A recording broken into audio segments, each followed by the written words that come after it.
On Sunday, Seattle remains on fire, completing the sweep of the Rays, not losing a game the entire week, and selling out crowds for Ichiro weekend. As Adrian Hauser faced off against Brian Wu, and our Seattle Mariners lineup is acquiring the launch codes to put the Astros in orbit. Welcome to the Dom Skiing Channel, your one-stop shop for the Mariners storylines on Seattle's minds.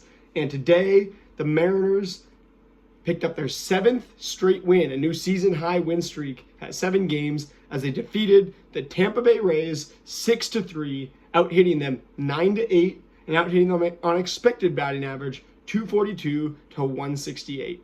And my voice is still a little bit gone from Ichiro's ceremony last night, but he threw out the first pitch for the second time this weekend today, threw it out to Randy Johnson, both wearing 51 across the back of the cream-colored Sunday jerseys. Now, this game has a lot of positives in it. First of all, the fact that Cal Raleigh stays red hot with his third straight game with a homer, and Josh Naylor stays red hot. He homers again. He now has 4 homers and 11 stolen bases in his first 15 games with the Seattle Mariners. He is the first player in MLB history to have 4 or more homers and 10 or more stolen bases in his first 15 games with a team. So Josh Naylor having a power speed effect on the lineup in a way where we brought him in and he was expected to be the answer to the batting average conundrum question. The Mariners offensive conundrum, which was the title of, I think, either game 2 or 3's video this season, it's completely changed now.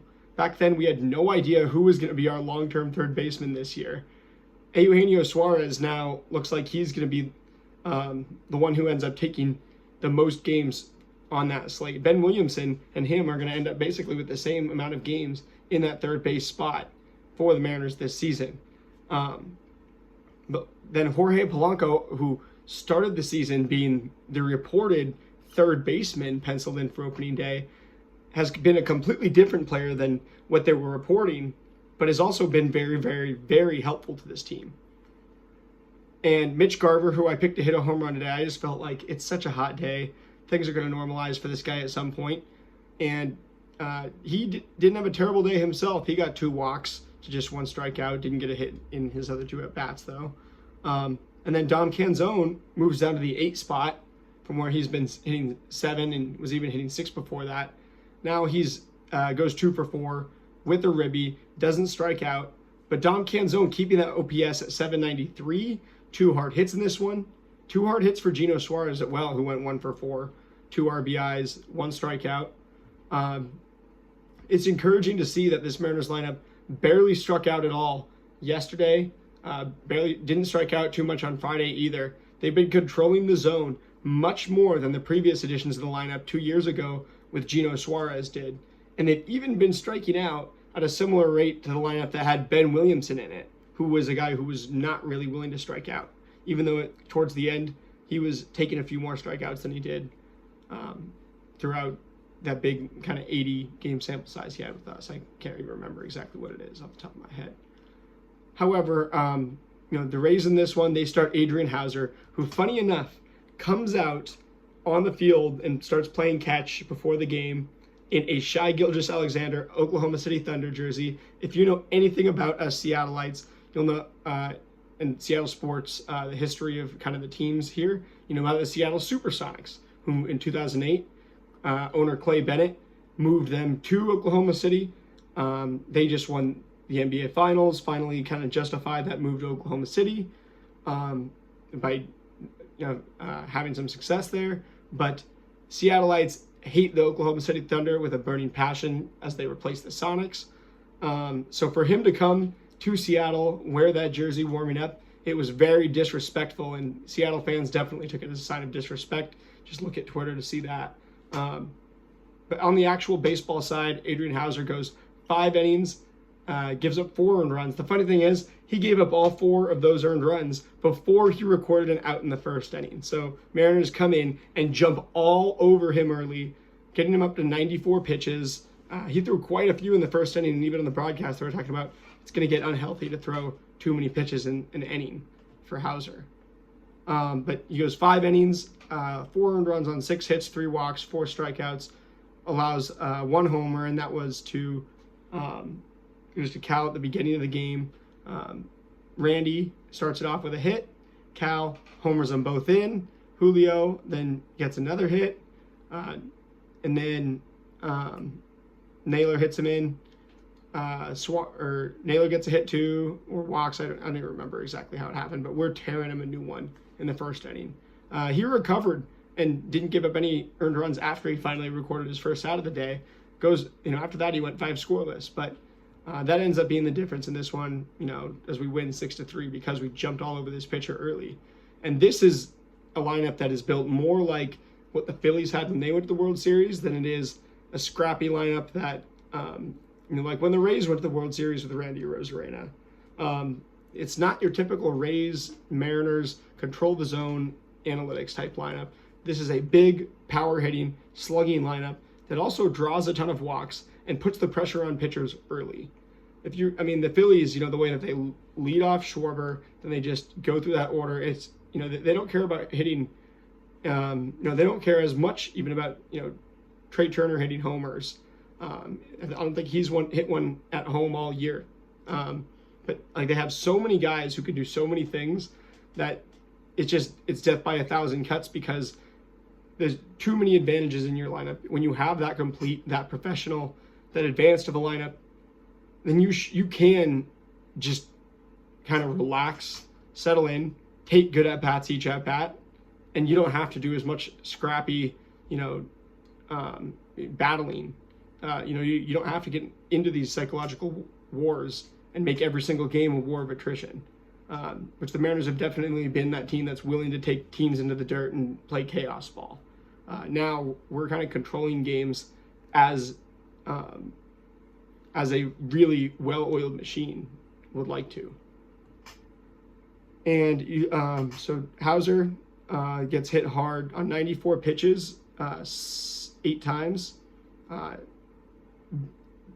Really, he didn't have a bad day after, if you take away what happened before the first out, but that was the difference in the game. And then Brian Wu, quality start machine, gets right back at it. He goes for 9 strikeouts on 6 innings, allowing 3 earned runs on 7 hits and 1 walk, 1 homer, but takes 99 pitches, gets through the 6, and allows just 6 hard hits. So he cruises on an extremely hot day against the Rays. He does run into trouble, and he keeps giving up homers. He keeps giving up hard contact. And Brian Wu, when I was watching today, what I was noticing is that even when he's kind of missing, he's throwing his fastball over the plate, and most pitchers would be getting absolutely shelled. The way that his moves horizontally allows him to kind of, it basically helps him not throw meatballs consistently. And if he does throw one, it's really easy for him to not do it again. So I thought that was interesting. And when he does give up contact, it's it was kind of bound to happen at some point that somebody got on his pitches, but they're just really, really hard to hit the way they come out of his hand. He gets 12 swinging strikes on 60 fastballs, so a 20% swinging strike rate is absolutely dominant. In spite of the fact that the average exit velocity was a tiny bit up for him, 92.1 miles per hour, doesn't get any whiffs on sweeper or changeup, only uses 3 and 4 of those, 4 and 3 of those respectively. 3 on 9 sliders is awesome too. He didn't need to use that pitch a bunch. He basically just came out, went 4-seam sinker for 83 pitches and racked up 14 whiffs on 83 pitches. That's automatic, Wu has a deep arsenal, which I think we might see him use his arsenal, go deeper into his arsenal, throw more sliders, sweepers, changeups once we start to face the best teams, Dodgers at the very end of the year, going into the playoffs and stuff. And when we're starting in the playoffs, he's going to have to pull those out more. But when he's going up against hitters that aren't as established, I think he just likes to pump those fastballs in there, real easy, real cool, and then he racks the whiffs up. So and guys can't square it up even when they do hit it. He induces weak contact a large majority of the time. So Brian Wu and his uniquely horizontal moving fastball is good for basically another win for the Mariners. And Brian Wu just does everything you need to win the ball game. As much as wins are less and less of a pitcher stat every year, we move towards quality starts as a collective baseball community. Brian Wu, I think, is a guy who could have the most, over the whatever stretch it is that he ends up being in the MLB. I think he'll be top 5 to top 10 in wins, definitely at this rate.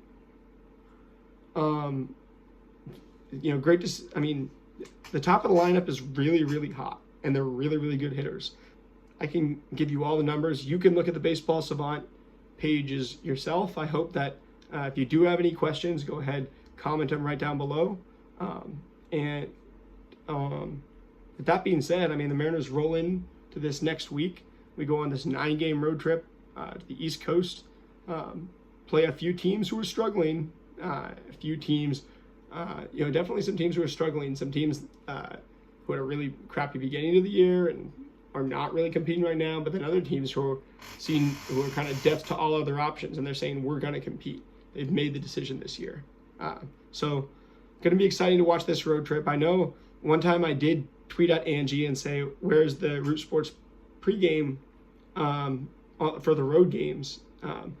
Where's the Root Sports pregame for this game today that was on the road? And she said, unfortunately, Root Sports isn't doing pregames for games on the road this year. So let me know down in the comments, would you like to see me go live pregame? Maybe I do it every single day when the lineup comes out or something like that. Let me know if you guys have any suggestions. With that being said, I'm going to go restore my voice and try to get fresh for this week. Expect quite a bit of content over at the SeahawksWire.usatoday.com from myself and my good friend Cole Musgrove as well. Seahawks about to get into full effect, going to be writing for them this year. Mariners in full effect, leading the playoff race right now, and have the chance. The lineup is acquiring the launch codes. We are a hot, powerful lineup right now, and we're looking to put the Astros in orbit. We're looking to say, Houston, we have a problem. We got missiles coming at our satellites. So that's what's going to happen this next week. The Astros, they staved us off today. They were not trying to lose to the Yankees, so they go and beat them 7-1. But it's been a great week for us Mariners fans, possibly the best of the season. Comment question of the day is, I'm going to think of it. Actually, today it's going to be comment your question of the day. So you guys ask me a question, and I will answer it on the next video.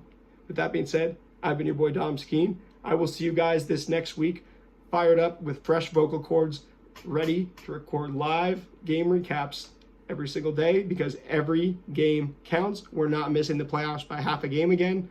We're covering it every single day, and we are going to win the war by winning each battle. Go Lambs.